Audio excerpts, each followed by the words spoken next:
Ever held a small coin and wondered if it could be worth more than just 10 cents?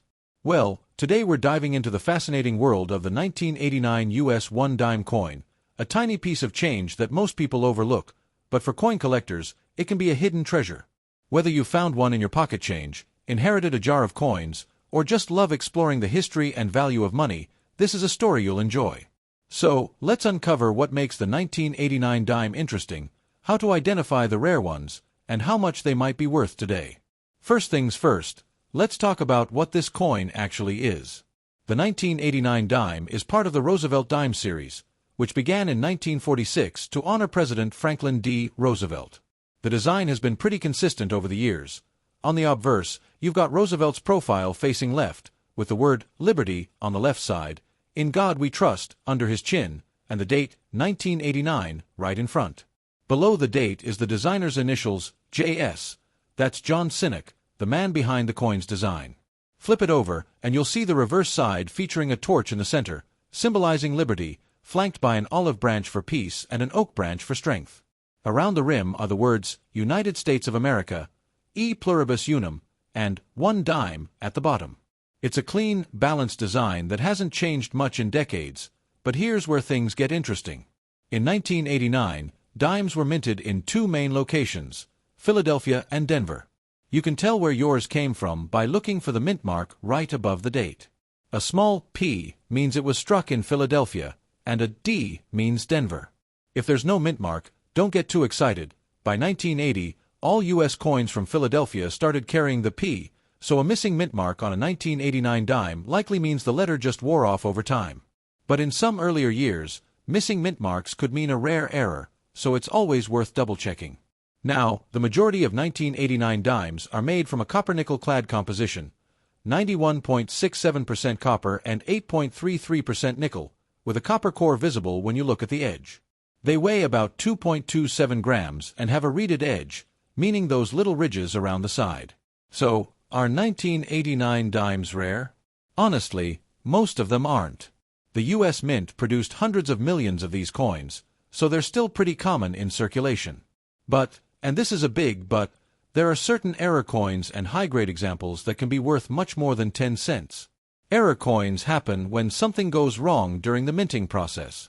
For example, a 1989 dime might have a double die, where parts of the design are slightly doubled, especially in the lettering or numbers. There could also be off-center strikes, where the design is misaligned, or clipped planchets, where part of the coin is missing from the edge. These errors can make your dime worth several dollars, and in rare cases, even hundreds, depending on the uniqueness and demand. Another factor that can make a 1989 dime valuable is its condition. Coins are graded on a scale from poor, P1, to mint state, MS, 70. A coin straight from the mint with no scratches, marks, or signs of wear is called mint state.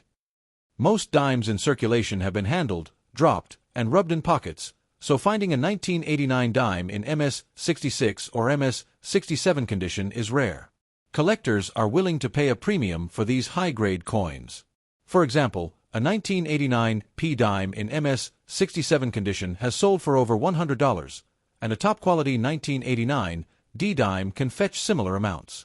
That's not bad for a coin most people ignore.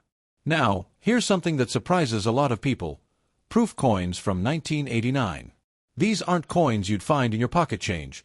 They were specially struck for collectors by the San Francisco Mint, with a mirror-like finish and extra sharp details. They carry an S mint mark and were sold in proof sets.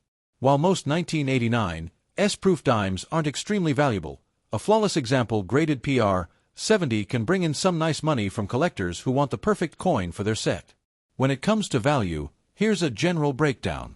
Circulated 1989 P or 1989 D dime, usually worth face value 10 cents unless it has an error.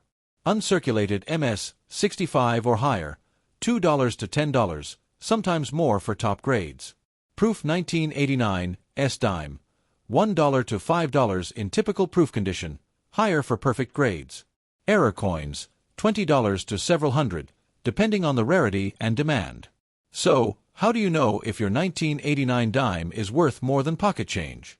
First, check the mint mark and date. Then, look closely at the coin under good light or even with a magnifying glass for doubling, off-center strikes, or other odd features.